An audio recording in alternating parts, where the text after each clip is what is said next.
Once again you all are very welcome to chemical classes. फिर से आपके सामने केमिकल क्लासेस, जैसा कि पहले दो वीडियो में हो चुका है, फिर से आपके लिए केमिकल क्लासेस एक नया क्वेश्चन लाया है। और इस नया क्वेश्चन तो नहीं कह सकते क्योंकि ये जेईई मेन और बिट्स में और नीट में बहुत बार पूछा हुआ क्वेश्चन है, बट कॉन्सेप्ट काफी अलग रहेंगे। चूंकि ये क्वेश्चन क्या है और हमारा तरीका क्या है कि हम हमेशा क्वेश्चन से कॉन्सेप्ट क्रिएट करते हैं और उस कॉन्सेप्ट को बताने के बाद हम जब इस क्वेश्चन पे अप्लाई करते हैं तो क्वेश्चन बहुत ही आराम से सॉल्व हो जाता है। अब चलते हैं अपने क्वेश्चन की तरफ बिना किसी टाइम के बर्बाद किए। तो क्वेश्चन ये है कि how many monochlorinating product when 2-methyl butane react with Cl2/HNO। मतलब यह है कि 2-methyl butane का रिएक्शन जब क्लोरीन से होता है सनलाइट के प्रेजेंस में तो कितने प्रोडक्ट बनेंगे। ऑप्शन में दिया रहेगा इंक्लूडिंग स्टीरियोआइसोमर या एक्सक्लूडिंग स्टीरियोआइसोमर। मींस या तो स्टीरियोआइसोमर को इंक्लूड करेगा या तो क्या करेगा बेटा, एक्सक्लूड करेगा। तो यहां पे जो क्वेश्चन है वो इंक्लूडिंग स्टीरियोआइसोमर से है और क्वेश्चन पूछ रहा है कितने प्रोडक्ट बनेंगे। आपके सामने ऑप्शन दिया हुआ है 4, 5, 6 एंड 7। तो देखिए, इस क्वेश्चन को सॉल्व करने से पहले हम आपको कुछ कॉन्सेप्ट बताना चाहते हैं और उस कॉन्सेप्ट के बाद मैं इस क्वेश्चन को लगाने में मात्र 2 से 1 मिनट का टाइम लूंगा ताकि ये कॉन्सेप्ट आपको एकदम दिमाग में क्रिस्टल क्लियर हो जाए और इससे रिलेटेड अगर कोई भी क्वेश्चंस आता है तो उस क्वेश्चंस को आप बहुत ही आसानी से बहुत ही कम समय में सॉल्व करके +4 मार्क्स के हकदार हो जाएं। चलिए स्टार्ट करते हैं इस टॉपिक से रिलेटेड, इस क्वेश्चन से रिलेटेड इस टॉपिक के बारे में। और ये टॉपिक है फोटो हैलोजिनेशन ऑफ एल्केन। क्या है? Photo halogenation of alkene. Photo का मतलब यहां पे क्या हो रहा है? फोटो का मतलब होता है बेटा लाइट, यानी लाइट के प्रेजेंस में हैलोजन, हैलोजन में हो सकता है क्या हो जाए, क्लोरीन हो, ब्रोमीन हो, फ्लोरीन हो या आयोडीन हो। यानी लाइट के प्रेजेंस में हैलोजन का रिएक्शन किसके साथ? एल्केन के साथ। ऐसे रिएक्शन कहते हैं फोटो हैलोजिनेशन ऑफ एल्केन। और इस कॉन्सेप्ट का यूज करके मैं ये वाले क्वेश्चन को बहुत ही आराम से सॉल्व करूंगा। और साथ ही साथ मैं आपको ये बता दूं कि इस कॉन्सेप्ट से आपको बहुत सारे चीजें सीखने को मिलेगी। तो चलिए स्टार्ट करते हैं कि फोटो हैलोजिनेशन ऑफ एल्केन क्या होता है। तो हम बता चुके हैं कि लाइट के प्रेजेंस में जब हैलोजन एल्केन से रिएक्ट करते हैं तो ऐसे रिएक्शन को कहते हैं photo halogenation of alkanes. Alkanes जो कि लेस रिएक्टिव होता है, पैराफिन्स होते हैं, जब हैलोजन से रिएक्ट करता है तो ये हैलोजन से रिएक्ट करके कन्वर्ट होता है किसमें बेटा? एल्काइल हैलाइड में। किसमें कन्वर्ट होता है? एल्काइल हैलाइड या हेलो एल्केन्स भी कह सकते हैं। यानी ये कन्वर्ट होगा आपका किसमें? एल्काइल हैलाइड में कन्वर्ट होता है, या हम कह सकते हैं हेलो एल्केन में कन्वर्ट होगा। अब होगा क्या भाई? हमारा जो एल्केन है वो लेस रिएक्टिव होता है, तो लाइट के प्रेजेंस में जब ये हैलोजन इस एल्केन से रिएक्ट करेगा तो सर जो प्रोडक्ट बनेगा वो प्रोडक्ट बनेगा एल्काइल हैलाइड या हेलो एल्केन का फॉर्मेशन होगा। और लेस रिएक्टिव कन्वर्ट किसमें होगा? मोर रिएक्टिव में, क्योंकि हम जानते हैं कि alkanes are less reactive and alkyl halides जो होते हैं जनरली नेचर में वो क्या होते हैं? बहुत ही ज्यादा रिएक्टिव होते हैं, जिसका यूज करके हम और भी डिफरेंट ऑर्गेनिक कंपाउंड जिसमें डिफरेंट फंक्शनल ग्रुप होते हैं आसानी से बना सकते हैं। तो इसलिए इस रिएक्शन को भी ज्यादा पसंद किया जाता है ताकि एल्काइल हैलाइड से हम और भी कंपाउंड का फॉर्मेशन कर सकें। अब चलते हैं इसके कॉन्सेप्ट के बेसिस पे। चलिए ठीक है, मैं आपको एक एल्केन लेता हूं, सपोज मान लीजिए यहां पे दिया हुआ है CH3H, मीथेन है, और इस मीथेन का रिएक्शन किससे करा रहे हैं बेटा? हैलोजन से। हैलोजन अभी हम बताएंगे नहीं कौन सा है, यहां पे X हो सकता है फ्लोरीन, क्लोरीन, ब्रोमीन या लल्लू आयोडीन, राइट। और यहां पे हम किसके प्रेजेंस में ले रहे हैं बेटा? चूंकि सनलाइट के प्रेजेंस में रिएक्शन होगा तो यहां से एक H एक X को लेके बाहर निकल जाएगा, बहुत ही बम तरीके से HX बाहर निकलेगी धमाकेदार, और इस CH3 से एक X बहुत आसानी से जुड़ के क्या बना लेगा बेटा, CH3X का फॉर्मेशन कर लेगा और HX बाहर निकल जाएगा। ठीक है, तो देखिए ये एल्केन कन्वर्ट किसमें हुआ, अल्काइल हैलाइड में, लेस रिएक्टिव से कन्वर्ट हो गया, मोर रिएक्टिव में कन्वर्ट हो गया। ऐसे रिएक्शन को कहते हैं फोटो हैलोजिनेशन ऑफ एल्केन्स कहते हैं। अब आते हैं इसके कॉन्सेप्ट पे, सर हैलोजेंस क्या होंगे। यहां पे हैलोजेंस हो सकता है मे बी क्या हो तुम्हारा फ्लोरीन हो, या मे बी क्या हो तुम्हारा बेटा क्लोरीन हो, या मे बी क्या हो सकता है बेटा ब्रोमीन हो, या हो सकता है आपका क्या हो आयोडीन भी हो सकता है। लेकिन इसमें रिएक्टिविटी का अगर हम ऑर्डर बोलेंगे कि फोटोकेमिकल रिएक्शन में या फोटो हैलोजिनेशन रिएक्शन में हैलोजन के रिएक्टिविटी का ऑर्डर क्या होता है, तो फ्लोरीन जो होते हैं वो काफी रिएक्टिव होते हैं किसके कंपेयर में, क्लोरीन के कंपेयर में। और क्लोरीन ज्यादा रिएक्टिव होता है ब्रोमीन के कंपेयर में, और ब्रोमीन ज्यादा रिएक्टिव किसके कंपेयर में होता है बेटा, आयोडीन के कंपेयर में। ये ओवरऑल रिएक्टिविटी का क्या है तुम्हारा बेटा ऑर्डर है, फ्लोरीन मोर रिएक्टिव और आयोडीन क्या होगा लेस रिएक्टिव। ये खतरनाक रिएक्टिव होने के वजह से जनरली इसका लोग लैब में यूज नहीं करते हैं, क्योंकि अगर इस मीथेन का रिएक्शन तुम किससे कराओगे, फ्लोरीन से कराते हो सनलाइट के प्रेजेंस में, तो काफी धमाका होगा, एक्सप्लोसिव होगा। तो इस रिएक्शन को बनाने के लिए लोग बचते हैं। अब आप ठान लिए हैं कि भैया हमें चाहिए क्या, हमें चाहिए CH3F एल्काइल फ्लोराइड चाहिए और HF हमें बाहर निकलता दिखना चाहिए। तो अगर ये रिएक्शन कराना है तो F2/HNU का डायरेक्ट यूज करेंगे तो आपके लिए बहुत महंगा साबित हो सकता है, धमाका होगा, आग लग जाएगी, फ्लोरीन तहस नहस कर देगा, सभी हाइड्रोजन को निकाल के बाहर फेंक देगा। तो अगर आपको ये रिएक्शन कराना है सर, तो हम क्या करते हैं, अगर हमें इससे ये चाहिए तो ये मेथड करेक्ट नहीं होगा। करेक्ट मेथड क्या होगा, हम फ्लोरीन को काफी डाइल्यूट करते हैं किसके केस में, नाइट्रोजन जो कि एक इनर्ट गैस होता है, इसके प्रेजेंस में अगर हम फ्लोरीन डालते हैं और काफी डाइल्यूट रखते हैं जिसमें नाइट्रोजन 300 टाइम्स ज्यादा होगा फ्लोरीन से, अगर ये करने में आप सक्षम हैं तो भी बहुत ही सावधानी से आपको ध्यान देना होगा। हो सकता है CH3F का फॉर्मेशन हो जाए और होने के बाद एक्सप्लोसिव हो, लेकिन इसके कंपेयर में ये वाला पाथ कम एक्सप्लोसिव होगा। बट याद रखिएगा हमें नाइट्रोजन लेना है और यहां पे जो नाइट्रोजन आप ले रहे हो उसका रेशियो फ्लोरीन के कंपेयर में काफी क्या होना चाहिए बेटा, ज्यादा होना चाहिए, तभी यहां पे रिएक्शन होगा। और 300 टाइम्स ज्यादा होना चाहिए, काफी डाइल्यूट करके रखते हैं तब CH3F बनने की पॉसिबिलिटी होती है और एक्सप्लोसिव का नेचर क्या होता है इसमें बहुत कम होता है। इसलिए जनरली लोग फ्लोरीन से डरते हैं, बहुत ज्यादा डरते हैं। और आयोडीन की अगर बात करें सर, तो आयोडीन तो लेस रिएक्टिव होता है और ये लेस रिएक्टिव होने के वजह से ये बहुत आलसी होता है, रिएक्शन में जनरली पार्टिसिपेट करेगा नहीं, और अगर करना भी चाहेगा तो ये रिएक्शन क्या होता है, रिवर्सिबल। दैट मींस कहने का मतलब ये है कि अगर इस CH3H का रिएक्शन किससे कराते हैं, आयोडीन से कराते हैं HNU के प्रेजेंस में, तो ये रिएक्शन बेटा आपका रिवर्सिबल होता है और ये कन्वर्ट होगा CH3I में और प्लस क्या बन जाएगा आपका HX बन के तैयार होगा।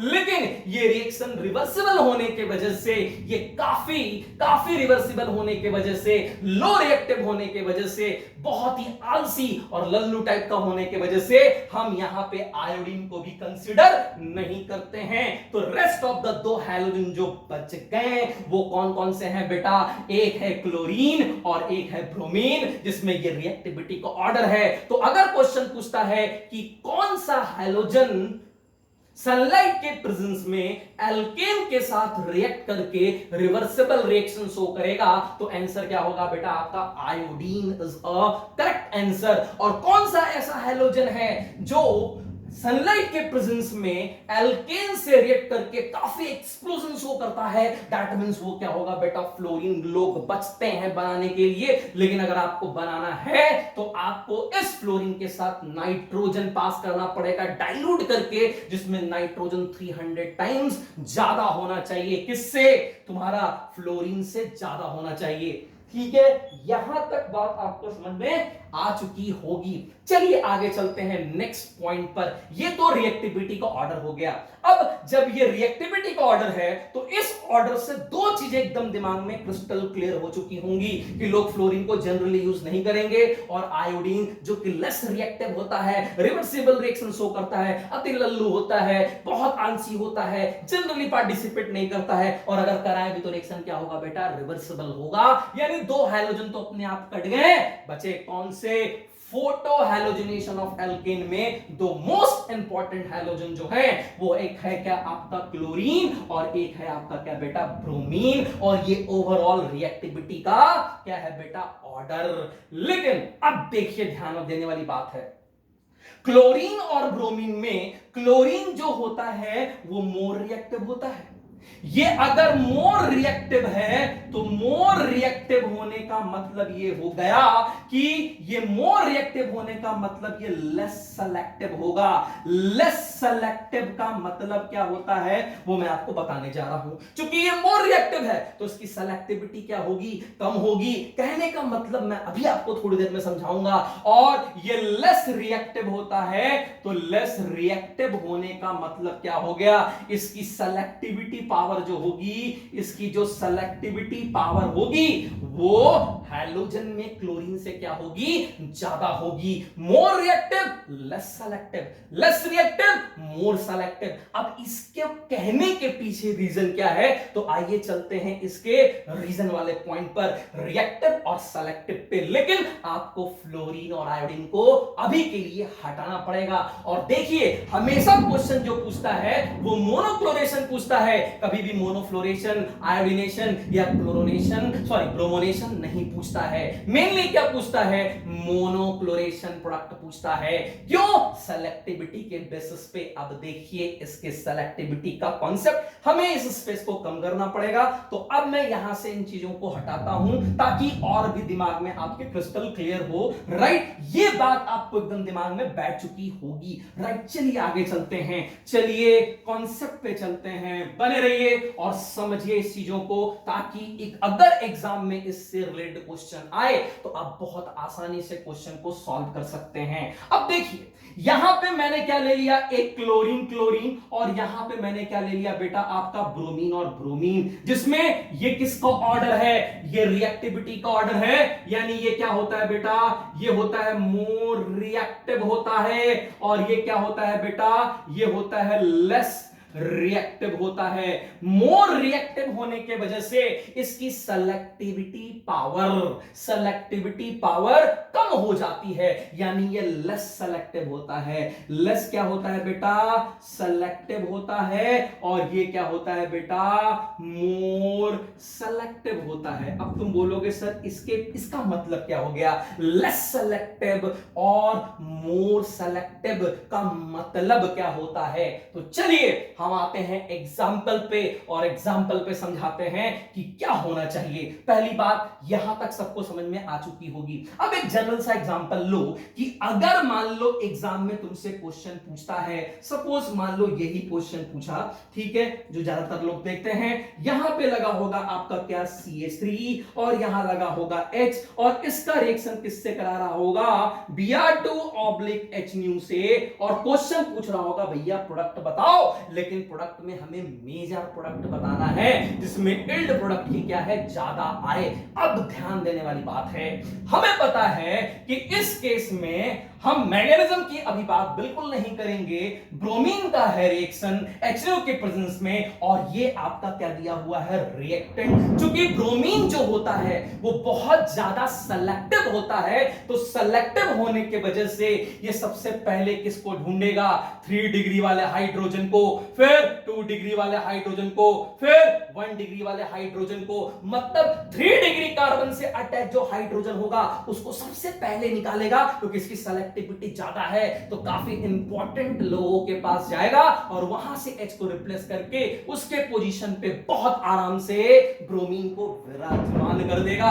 अब देखिए, तो अगर हम इसके सेलेक्टिविटी के ऑर्डर बोले तो इसके सेलेक्टिविटी का ऑर्डर क्या होता है बेटा, 3 2 1। दैट मींस ये 3 डिग्री वाले कार्बन से अटैच हाइड्रोजन को पहले रिप्लेस करेगा और अगर 3 डिग्री नहीं मिला तो 2 डिग्री से काम चला लेगा और अगर 2 डिग्री भी नहीं मिला तो सर 1 डिग्री से इसको काम चलाना ही पड़ेगा। ठीक है, क्योंकि इसकी रिएक्टिविटी क्या होती है, कम और सेलेक्टिविटी ज्यादा। अब देखिए, ये वाला कार्बन एक इस कार्बन से अटैच है, एक इस कार्बन से अटैच है, एक इस कार्बन से अटैच है और इससे अटैच ये वाला हाइड्रोजन जो है, क्योंकि ये 3 डिग्री का कार्बन है तो इससे अटैच ये हाइड्रोजन क्या होगा, 3 डिग्री हाइड्रोजन होगा। क्योंकि इसकी सेलेक्टिविटी ज्यादा होती है तो यहां पे जो हाइड्रोजन अटैच होगा वो 2 डिग्री का होगा। भाई यहां पे जो H होगा वो 1 डिग्री का होगा क्योंकि यही कार्बन से अटैच हाइड्रोजन है। तो बताओ, ये 1 डिग्री का हाइड्रोजन हो गया, ये 2 डिग्री का हाइड्रोजन हो गया और ये हाइड्रोजन जो हो गया 3 डिग्री का है। तो सेलेक्टिविटी के बेसिस पे ये ब्रोमीन 3 डिग्री के हाइड्रोजन को पहले रिप्लेस करेगा और मेजर प्रोडक्ट क्या बनेगा सर, यहां पे मेजर प्रोडक्ट बन जाएगा आपका, यहां लगा रहेगा आपका CH3 और यहां लग जाएगा आपका H और ये प्रोडक्ट कहलाएगा आपका एग्जाम में मेजर प्रोडक्ट। गलती से भी और कहीं ब्रोमीन को मत लगाना, क्योंकि मेजर प्रोडक्ट पूछ रहा है इसलिए मैंने यहां पे क्या लगा दिया बेटा, यहां पे इस H की जगह सॉरी यहां पे क्या लगा दिया मैंने, ब्रोमीन लगा के क्वेश्चन को खत्म कर दिया। ऐसा नहीं है कि ब्रोमीन यहां और यहां अटैक नहीं करेगा, बट सेलेक्टिविटी 3 डिग्री हाइड्रोजन को हटा के पहले अटैक करेगा और प्रोडक्ट क्या बता देगा, भैया ये मेजर है, उसके बाद अपना काम करो। मेरे हिसाब से ये प्रोडक्ट बनना चाहिए। राइट, बात समझ में आ गया होगा, यहां तक एकदम दिमाग में क्रिस्टल क्लियर है। अब बात करते हैं क्लोरीन की। भाई अगर यहीं पे अगर हम फ्लोरीन ले लें और इस फ्लोरीन का रिएक्शन HNO से कराते हैं तो फ्लोरीन तो खतरनाक एक्सप्लोसिव होता है, सभी हाइड्रोजन को तहस नहस करके उन सभी हाइड्रोजन की जगह फ्लोरीन लगा देगा। इसलिए एग्जाम पे तो फ्लोरीन और आयोडीन से रिलेटेड क्वेश्चन ही नहीं पूछेगा सर। अब आ जाता है क्या क्लोरीन, जो कि लेस सेलेक्टिव होते हैं। तो अगर इस कंपाउंड का रिएक्शन हम Cl2/HNO से कराते हैं तो Cl2/HNO से जैसे ही कराओगे ये 1 डिग्री हाइड्रोजन पे भी अटैक करेगा, 2 डिग्री हाइड्रोजन पे भी अटैक करेगा, 3 डिग्री कार्बन पे भी अटैक करेगा। क्योंकि इसकी सेलेक्टिविटी क्या होती है, लेस। ये सिलेक्शन पे अपना टाइम बर्बाद नहीं करते हुए जहां जहां हाइड्रोजन देखेगा बहुत आराम से, क्योंकि रिएक्टिविटी भी ब्रोमीन से ज्यादा होती है, तो बहुत आराम से रिएक्ट करके यहां पे भी क्लोरीन जोड़ सकता है, यहां पे भी क्लोरीन जोड़ सकता है और यहां पे भी क्लोरीन जोड़ सकता है। ये बात आपको एकदम समझ में आ चुकी होगी।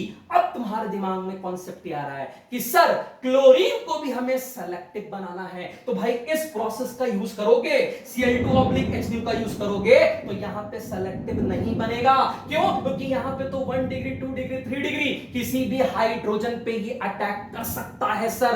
ये बात आपको एकदम दिमाग में बैठ चुकी होगी। लेकिन अगर क्लोरीन को भी सेलेक्टिव बनाना है जैसे कि ब्रोमीन है, तो अगर क्लोरीन को सेलेक्टिव बनाना है तो क्लोरीन को सेलेक्टिव बनाने के लिए हमें यहां पे क्या करना पड़ेगा, यहां पे लेना होगा Cl2/सल्फर डाइऑक्साइड। चूंकि क्लोरीन के प्रेजेंस में सल्फर डाइऑक्साइड बनाता है SO2Cl2 का फॉर्मेशन कर लेता है और SO2Cl2 जो होता है ये बहुत ही आराम से 3 डिग्री हाइड्रोजन को सेलेक्ट करेगा, बिल्कुल ब्रोमीन/HNO की तरह। तब यहां पे सेलेक्टिविटी क्या करेगी, इंक्रीज करेगी और यहां पे सेलेक्टिविटी का ऑर्डर क्या हो जाएगा, जैसा ब्रोमीन का था, क्या 3 डिग्री 2 डिग्री 1 डिग्री। होप आपको यहां तक बात समझ में आ चुकी होगी। अगर Cl2SO2 के प्रेजेंस में लेते हो तो इसकी सेलेक्टिविटी एज इट इज वैसी होगी जैसे किसकी थी बेटा, ब्रोमीन की। तो 3 डिग्री 2 डिग्री 1 डिग्री ये प्रेफरेंस ऑर्डर होगा। होगा, सेलेक्टिविटी बढ़ जाएगी। लेकिन Cl2/H लेते हो तो लेस सेलेक्टिव होने की वजह से, मोर रिएक्टिव होने की वजह से ये 1 डिग्री वाले हाइड्रोजन को भी हटाएगा, 2 डिग्री वाले को भी हटाएगा, 3 डिग्री वाले को भी हटाएगा। अब ये कॉन्सेप्ट तो आपको बिल्कुल दिमाग में क्रिस्टल क्लियर बैठ गया होगा। तो फ्लोरीन नहीं, क्यों? रिएक्टिविटी ज्यादा। आयोडीन बिल्कुल नहीं, क्यों? अति लल्लू, बहुत आलसी, रिएक्शन में जनरली पार्टिसिपेट नहीं करेगा, और अगर करता भी तो रिएक्शन क्या होगा? रिवर्सिबल होगा। क्लोरीन एंड ब्रोमीन, जिसमें ब्रोमीन मोर सेलेक्टिव, लेस रिएक्टिव। सेलेक्टिव कहने का मतलब 3 डिग्री, 2 डिग्री, 1 डिग्री। उसी तरह अगर हमें क्लोरीन को भी सेलेक्टिव बनाना है लाइक ब्रोमीन, तो हमें यहां पे Cl2/H की जगह SO2Cl2 यूज करना पड़ेगा, और ये भी वैसा ही सिलेक्शन शो करेगा जैसा कि ब्रोमीन कर रहा था। लेकिन अगर आप Cl2/H लेते हो, जैसे यहां पे मैंने लिया Cl2/H, तो Cl2/H लोगे तो ये 1 डिग्री, 2 डिग्री और 3 डिग्री, तीनों डिग्री के हाइड्रोजन पे अटैक करके प्रोडक्ट बना लेगा, यानी इसकी सेलेक्टिविटी कम होगी। अब सेलेक्टिविटी कम मतलब 1 पे भी अटैक करेगा, 2 पे भी अटैक करेगा, 3 पे भी अटैक करेगा, तो नंबर ऑफ प्रोडक्ट बनने की पॉसिबिलिटी क्या होगी? बढ़ेगी। इसीलिए एग्जाम में हमेशा क्या पूछता है? मोनोक्लोरेशन प्रोडक्ट पूछता है, जनरली मोनोब्रोमेशन प्रोडक्ट नहीं पूछता है। क्यों? क्योंकि क्लोरीन की सेलेक्टिविटी ब्रोमीन से कम, तो क्लोरीन हर जगह अटैक कर सकता है। होप आपको ये कॉन्सेप्ट एकदम दिमाग में क्रिस्टल क्लियर हो चुका होगा। अब हम इस कॉन्सेप्ट का यूज करके इस क्वेश्चन को सॉल्व करते हैं और देखते हैं इसका क्या आंसर आएगा। बट दिमाग में ये कॉन्सेप्ट एकदम बैठ जाना चाहिए। चलिए आते हैं अपने इस क्वेश्चन पे। अब ये क्वेश्चंस क्या है, एक बार आप लोग जरूर देखिए। क्वेश्चन ये है यहां पे कि भाई अगर 2 मिथाइल ब्यूटेन का मतलब ये हो गया कि ये हो गया CH3, ये हो गया कार्बन, यहां पे लगा है आपका CH3, और यहां पे क्या है बेटा CH2, और ये हो गया CH3, राइट, और यहां पे एक H लगा होगा। तो देखिए आईयूपीएसी नहीं पता है, 1 2 पे क्या है? मिथाइल, और लॉन्गेस्ट चेन 4 कार्बन की है तो क्या होगा? ब्यूटेन। और इस कंपाउंड का रिएक्शन किससे करा रहा है? Cl2/H, और क्वेश्चन पूछ रहा है कितने मोनोक्लोरेटिंग प्रोडक्ट बनेंगे।